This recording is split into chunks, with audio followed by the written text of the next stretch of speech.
Hello, hello, hello. Hello, everybody. Welcome to today's Weather Tonight.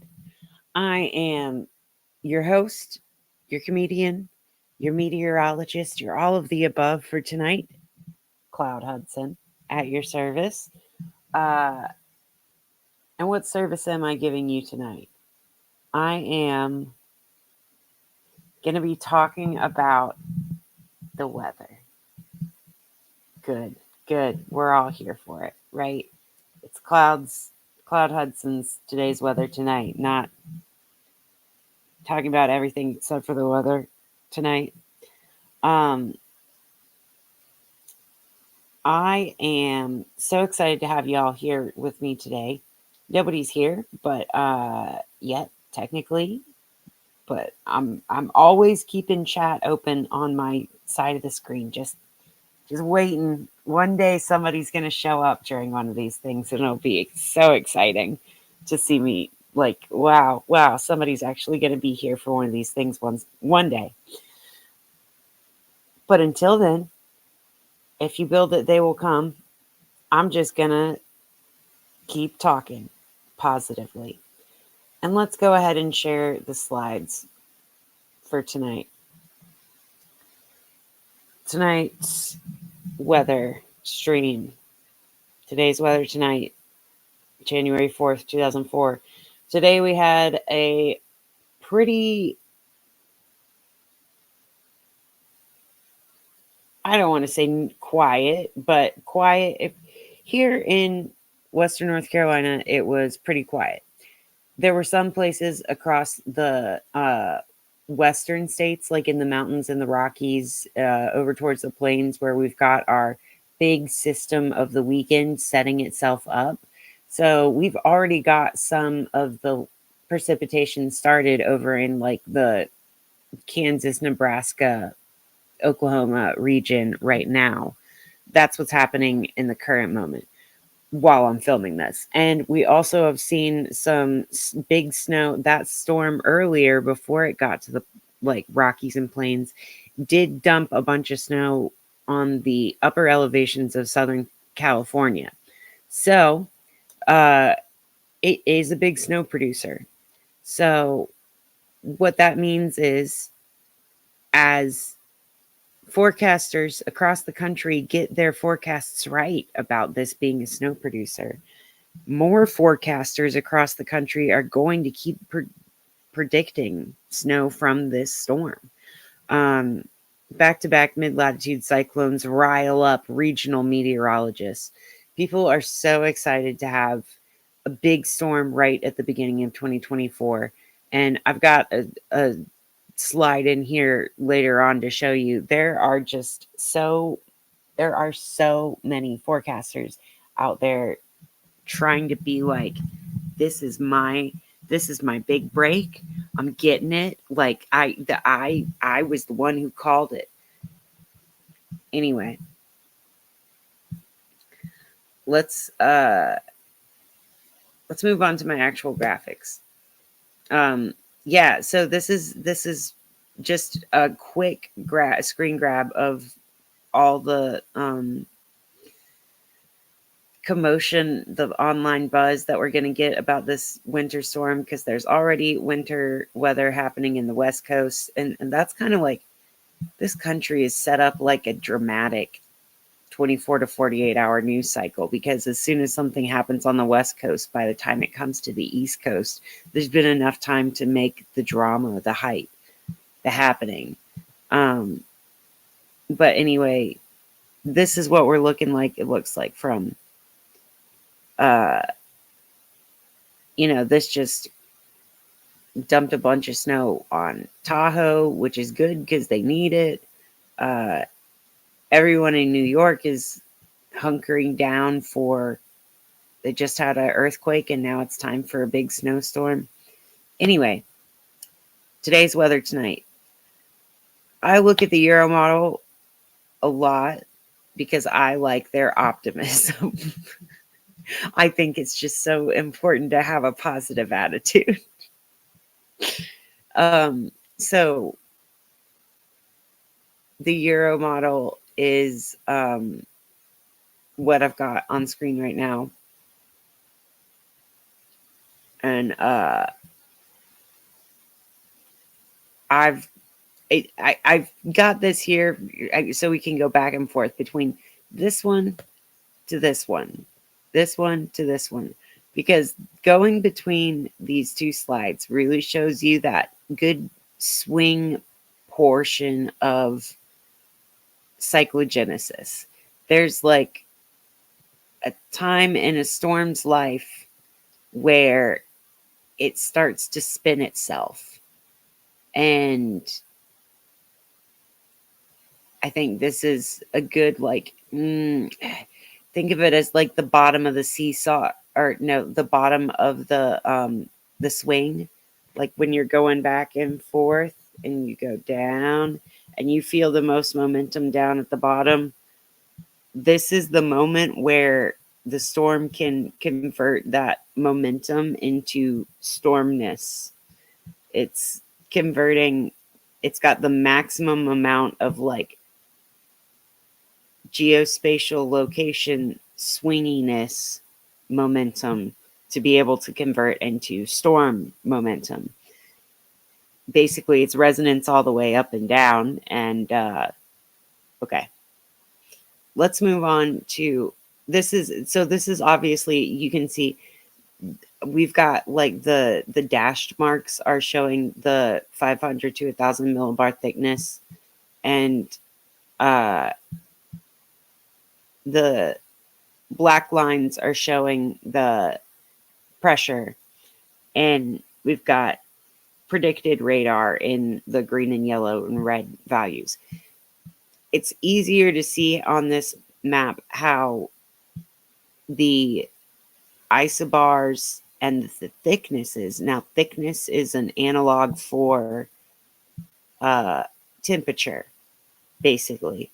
And when you get temperature and pressure crossing each other at like a nice 90-degree angle, that's when you get some opportunity for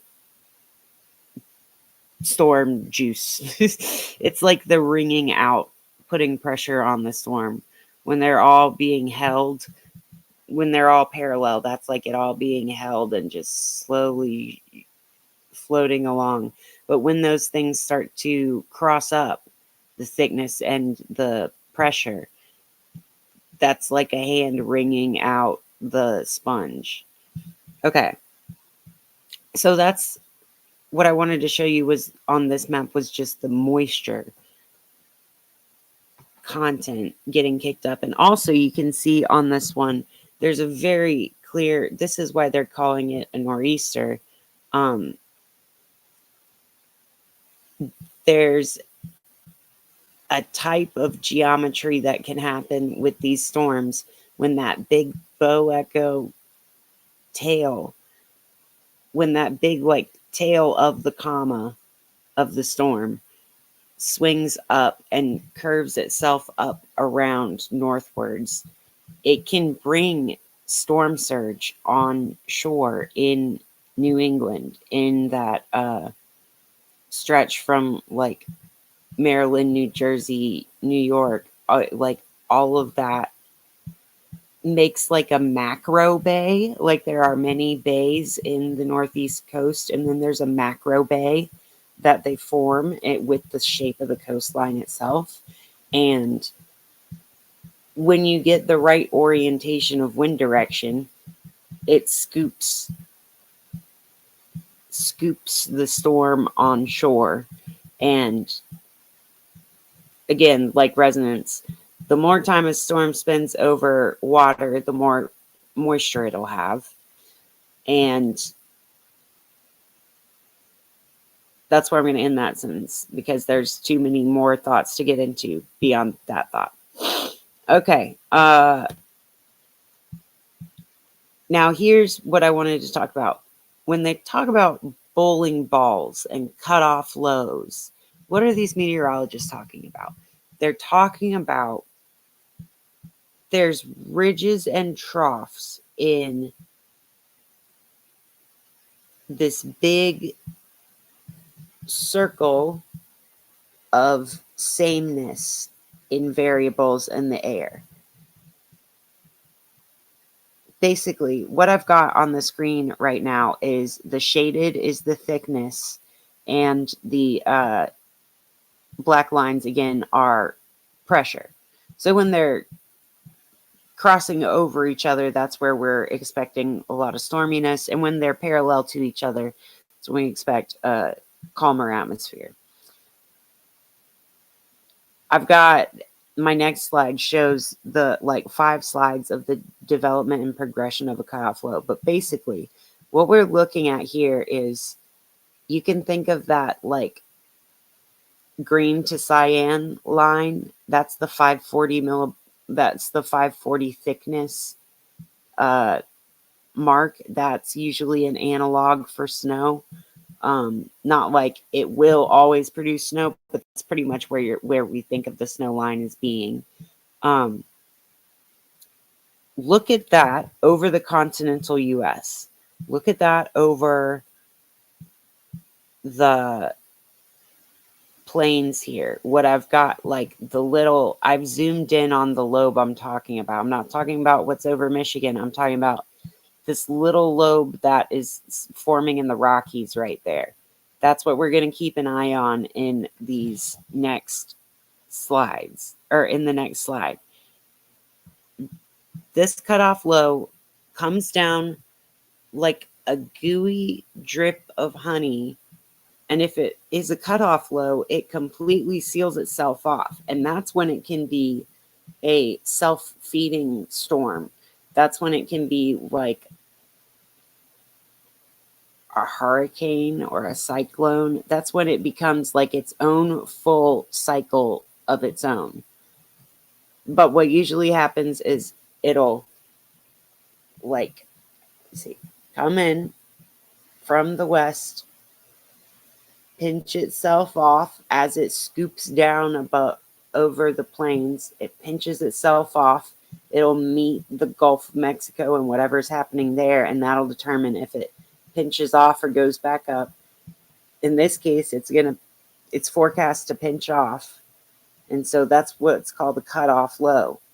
It'll cut itself off from the main polar jet stream, and then it will eventually find its way back up to the higher latitudes and re-merge into the jet stream. Like that parcel of air will eventually go back up to the polar vortex. And that's what we're looking at here when we're looking at the northern hemisphere from above. We're looking at the polar vortex. So, okay. I've got outlined in white, kind of starting from like the top right, top left, top left, and going over and then back down and over again.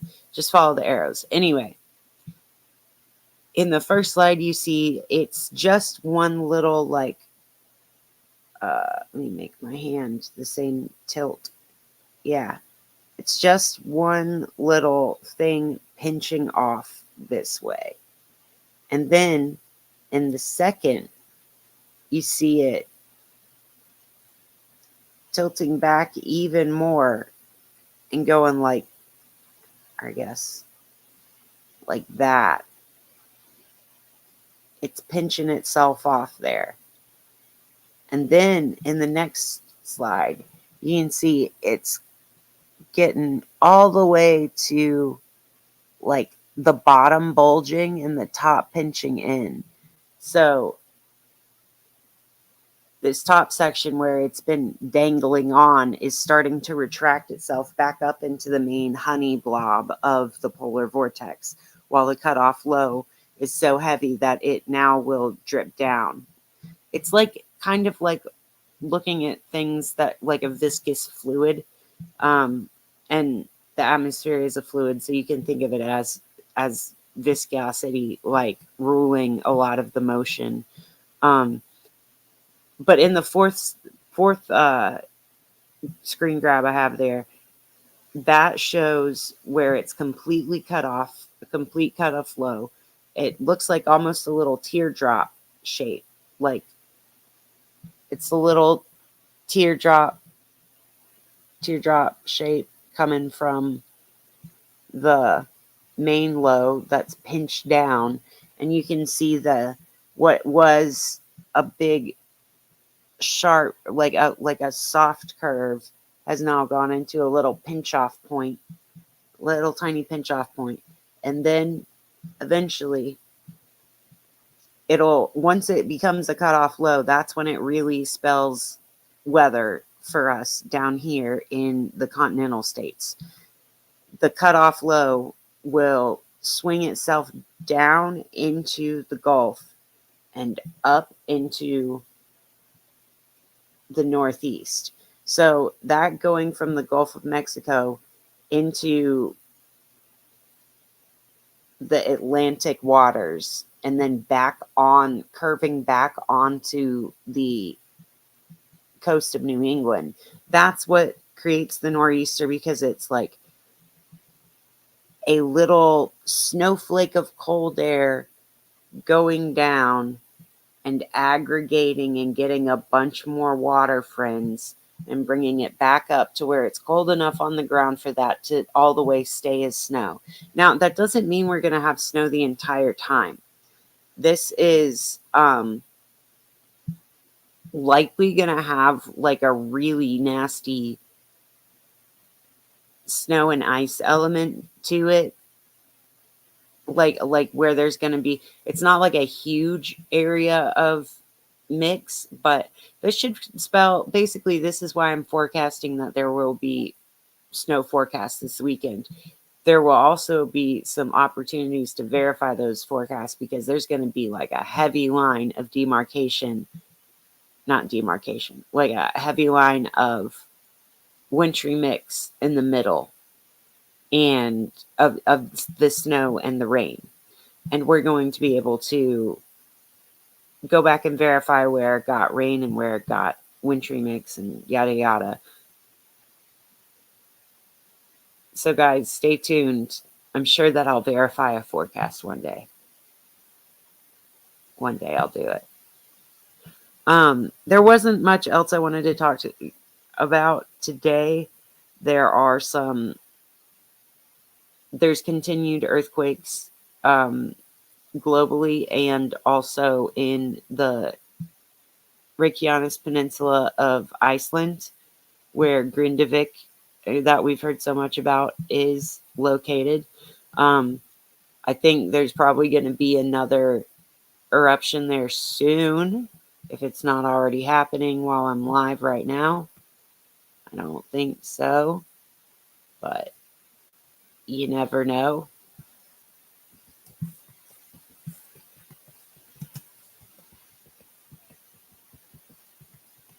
I'm just going to check. Nope. Nothing new yet. Nothing new yet on the Icelandic earthquakes, but there have been, there's something new. It's like that they're expecting an eruption maybe closer to the middle of the peninsula, which would put it away from Grindavik, but would actually put it towards Reykjavik. So we're just going to have to see how that all shakes out. Now, this is more of a short update for me, because really all I wanted to talk about today was how, when people talk about the bowling ball of cold air rushing in from Canada, they're talking about that because this is a cold, heavy, dense sphere of air. Like, this is just these maps we show you are just a 2D slice of the 3D weather. And so a big pocket of very dense air, which is what cold air is. When the reason that it's like it's dripping is because it's heavy. It's cold and heavy, and it just drips off. Okay, what am I saying? I tried to show it with the drawings here, but like, it's all fluid. And when there's a big fluid running down your arm, you would notice it. Like if you were holding honey and all of a sudden a big corner of the honey dripped off down your arm, it would spur on interactions with the hairs on your arm that would tell you where it is. Weather is the interactions with the honey on the hair on the arm. Where the hair on the arm down here, and the honey is the big weather, and we're just noticing it. Weathers just change. Yeah, I'm pretty sure that's what I want to say. Weather is actually just changiness. It's the change in changiness and where you can expect changes to happen. Weather is the prediction of where you expect a change to happen. So, this is the way that this changiness works. Winter weather comes down like little drip, drop, drippies that are also bowling balls in the sky. Do you guys like that? I'll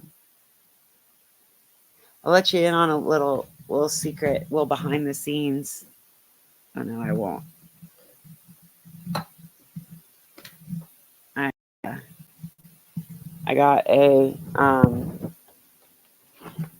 got more done on my setup, and so I've got a monitor here now that I just had to unplug to be able to show you, because I still use the webcam built into my thingy, and I cleaned up. This is my studio.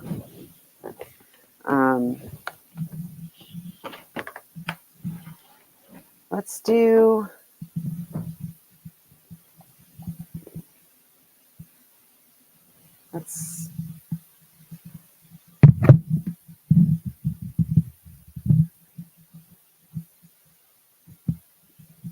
Let's do something.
Let's just get a little card reading out of the way.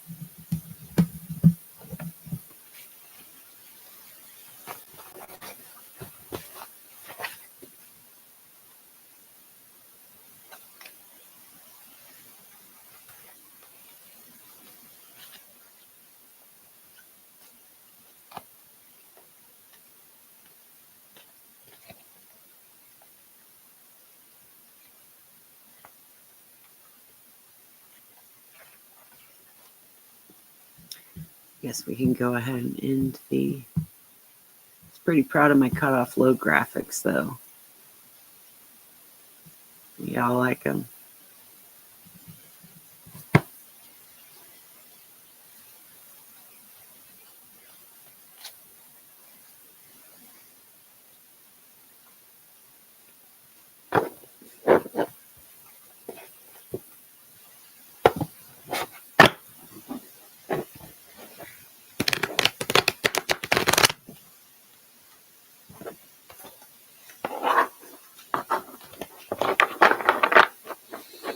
Okay, what are we all thinking for January 4th?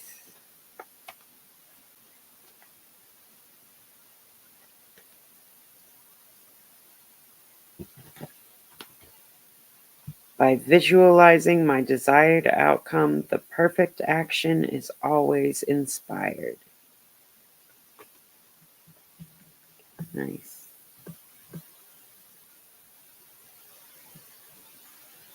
This card there says, as your desire to feel good leads you to thoughts that will feel good, the perfect action will be inspired from that alignment, and that inspired action is always joyful.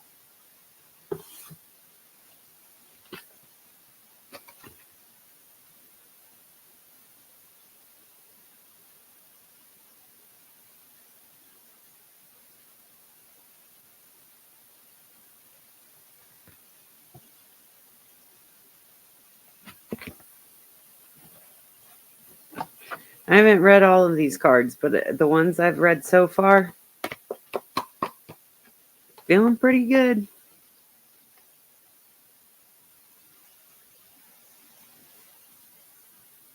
I'm visualizing my desired outcome for this channel, and I believe it's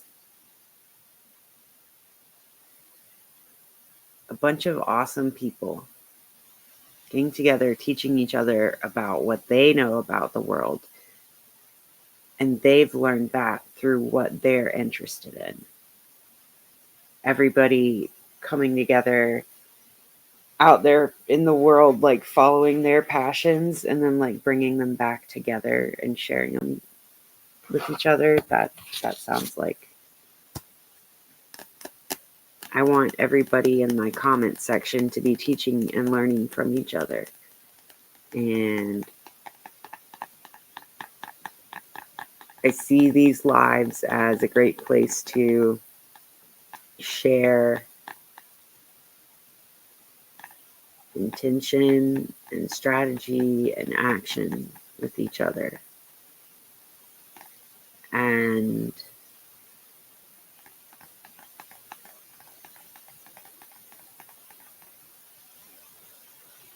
trust this will happen, because I know that I can see what it's like. I'm building the world around me. I am building the room around me for this to be successful. I have a 100% chance of success. Success meaning I need to talk to you people. I know you're out there. I'll see you when I see you. Till then, I'm just going to do these every night. And I